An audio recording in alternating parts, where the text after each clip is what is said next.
वाहेगुरु जी का खालसा श्री वाहेगुरु जी की फतेह। साथ संगत जी, गुरु नानक देव जी ने और दीगर संत महात्माओं ने हमें उस रब से जुड़ने की और अच्छे इंसान बनने की हिदायत की है। एक इंसानियत की जिंदा मिसाल थे।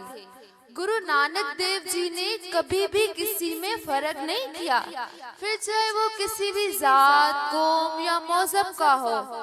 साथ संगत जी, गुरु नानक देव जी से एक बार किसी ने पूछा, हिंदू बड़ा है या मुसलमान? तो गुरु नानक देव जी ने ये नहीं कहा कि हिंदू बड़ा है, ये भी नहीं कहा कि मुसलमान बड़ा है।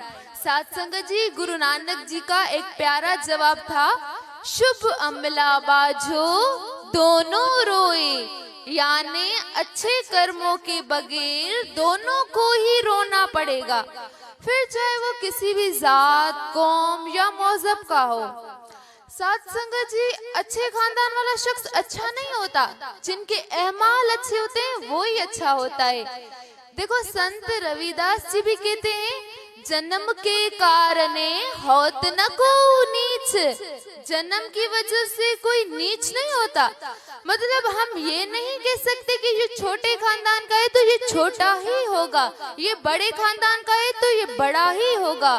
इंसान की पहचान इंसान के अमल से होती है, ना कि जात पात से। अल्लामा इकबाल भी फरमाते हैं, अमल से जिंदगी बनती है, अमल से जिंदगी बनती है, जन्नत भी जहन्नम भी। इंसान की जिंदगी अमल से बनती है। वो चाहे तो अच्छे कर्म करके अपनी जिंदगी बेहतर और सुकून वाली बना सकता है, और चाहे तो बुरे कर्म करके अपनी जिंदगी बेकार और बेसुकून बना सकता है। तो हमें अपना किरदार अच्छा बनाना है। उस रब की दरगाह में किरदार देखा जाएगा, अमल देखा जाएगा, जात पात नहीं।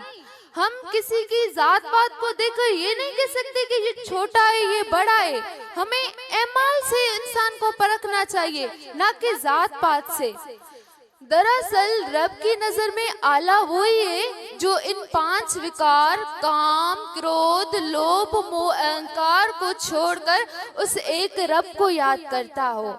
साथ संगत जी, अगर हम इन 5 विकार काम, क्रोध, लोभ, मोह, अहंकार को नहीं छोड़ते, हमारे मन में सच्चाई नहीं है, फिर बाहर से हम कितना भी दिखावा करें, पाठ करें, पूजा करें, उनका कोई फायदा नहीं है। हमें अपना मन सच्चा बनाना है। साथ संगत जी, हम बाहर का दिखावा करके लोगों को तो बेवकूफ बना सकते हैं, लेकिन रब की दरगाह में वो दिखावा नहीं चलेगा।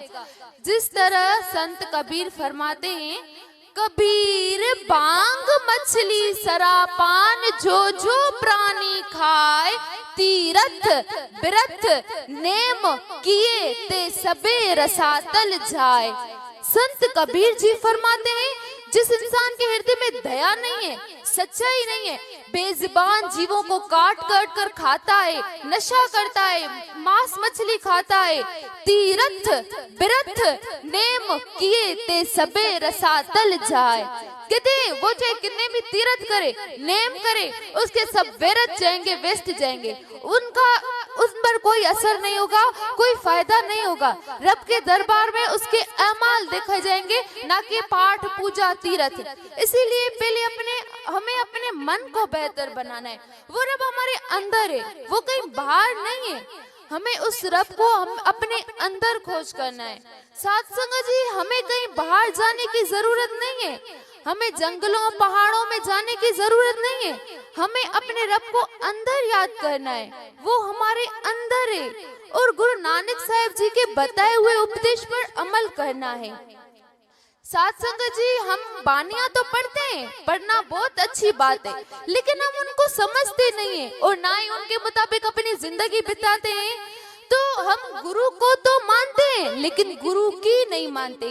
साथ संगत जी, फॉर सपोज एक बेटा हो, वो अपने पिता की रिस्पेक्ट तो करता हो, लेकिन अपने पिता का ना माने तो क्या वो पिता अपने बेटे से खुश होगा? जब तक वो कहना नहीं मानेगा, वो पिता अपने गुरु साहब जी हमसे खुश कैसे हो सकते हैं, जब तक हम उसकी ना माने। तो हमें गुरु नानक देव जी के बताए हुए उपदेश पर अमल करना है, उनकी जिंदगी से सीखना है। साथ संगत जी, उनकी जिंदगी हमारे लिए एक मिसाल है, उनसे हमें सीखना है। देखो, गुरु नानक देव जी ने भी सेवा की, सिमरन की, उस मालिक को याद किया और सबको जीने का तरीका सिखाया। तो हमें भी उससे उनका फायदा उठाना चाहिए, तब भी वो गुरु हमसे खुश होंगे।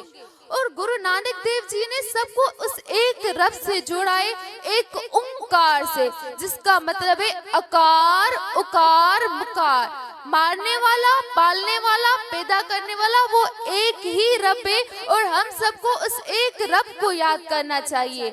हमें उस मुताबिक अमल करना चाहिए, तब भी हमारे गुरु खुश होंगे, तब भी हम उस रब की नजर में आला बनेंगे। बाकी बाहर के दिखावे से कुछ नहीं होगा। इसीलिए हमें गुरु नानक देव जी के उपदेशों को समझना चाहिए, सीखना चाहिए कि गुरु जी आखिर हमें कहना क्या चाहते हैं, हमें बताना क्या चाहते हैं, और वो समझकर उनको अपनी जिंदगी में अपनाना है और दूसरों को भी जीने का तरीका सिखाना है। तब भी हम अपनी जिंदगी सुकून वाली बिता सकते हैं और हमारे गुरु जी भी हमसे खुश होंगे। वाहे गुरु जी का खालसा, श्री वाहे गुरु जी की फतेह।